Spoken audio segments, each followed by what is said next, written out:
அஸ்ஸலாமு அலைக்கும். இப்போ நாங்கள் பார்க்க போகிறது என்னென்னு சொன்னால், இந்த பரவளைகள் இந்த சப்ஜெக்ட்ஸை நாங்கள் இப்போ ஃபுல்லாக விளங்கப்படுத்த போகிறோம். அதாவது தியரியை விளங்கப்படுத்த போகிறோம். அது பிறகு கேள்விகள் செஞ்சு விட போகிறோம். சரியா? இப்போ நாங்கள் பார்க்க போகிறோம் பரவளையில், அதாவது வளையில் முதலாவது ரெண்டு அச்சுகள் காணப்பட போகுது. இது எக்ஸ் அச்சு, இது ஒய் அச்சு. ரெண்டு அச்சுகள் காணப்பட போது எக்ஸ் அச்சு ஒய் அச்சு. அடுத்தது நடுவில் பூஜ்ஜியம் காணப்பட போது பூஜ்ஜியத்துக்கு மேலே நேரங்கள் 1 2 3 4 அப்படி போய்கொண்டே இருக்கு. வலது பக்கம் 1 2 3 4 அப்படியே போய்கொண்டே இருக்கு.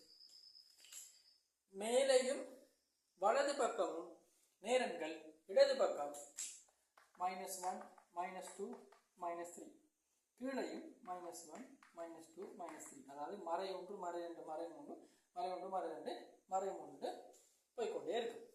சரிதானே? அடுத்த விஷயத்தை நாங்கள் இப்போ பார்க்குறோம். இந்த விஷயத்தை பார்க்குறோம். இதில் என்னன்னு சொன்னால், இப்படி இதை அழிப்போம். இதை அழிச்சு போட்டு நம்பர்ஸ் சொல்லாமல் பார்க்குறோம். இது y அச்சு, இது x அச்சு. இதில் இப்படி ஒரு வரைவு வருதுன்னு சொன்னால், இது உயர்வு புள்ளியை கொண்ட வரைவு. அதாவது உயர்வு புள்ளியை கொண்ட வரைவு, அதாவது உயர்வு பெருமானம் தான் இந்த வளைவில் காணப்பட போகுது. சரியா? இந்த இடத்துல இந்த திரும்பட்டுள்ளி, இந்த இடத்துல இந்த திரும்பட்டுள்ளி உயர்வு புள்ளியாக இருக்கும். உயர்வு புள்ளியாக இருக்கும். இது முதலாவது வகை. அடுத்த இன்னொன்று கவனிங்க. இது y அச்சு, இது x அச்சுன்னா இப்படி கீழே எப்படி வருதுன்னு சொன்னா, இது தாழ் புள்ளி. சரியா? கீழே இந்த திரும்பட் புள்ளி தாழ் புள்ளியாக இருக்கும், அல்லது இழிவு புள்ளியாக இருக்கும். தாழ் புள்ளி அல்லது இழிவு புள்ளியாக இருக்க போகுது. சரியா? இது ரெண்டையும் பார்த்துட்டோம். இப்போ அந்த சமன்பாடுகளை வச்சு எது உயர்வு புள்ளி எது தாழ்வு புள்ளி அதாவது இழிவு புள்ளின்றதை இப்போ நாங்கள் பார்க்க போகிறோம்.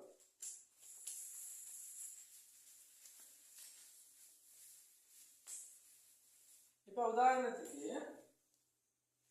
இப்படி y சமன் x வர்க்கம் சக 2 அப்படின்றதுன்னு சொன்னால், x வர்க்கத்துக்கு முன்னால் என்ன குறி இருக்குது? நேர்குறி இருக்குது அல்லது பிளஸ் குறி இருக்குது. அப்படின்னு சொன்னா இது இழிவு புள்ளியை கொண்ட ஒரு வரைபா இருக்கு. இது சும்மா தான் நான் வழங்கப்படுத்துறேன். x வர்க்கம் சக +2 அப்படின்னு இல்லை. இப்படி உதாரணத்துக்கு இதை விட்டுமே, y சமன் x வர்க்கம் பிளஸ் ஏதோ ஏயோ பியோ பிளஸ் மைனஸ் அப்படி ஏதாவது வருதுன்னு சொன்னா இப்படி வரப்போகுது. இந்த பிளஸ் குறியை தான் சொல்றேன்.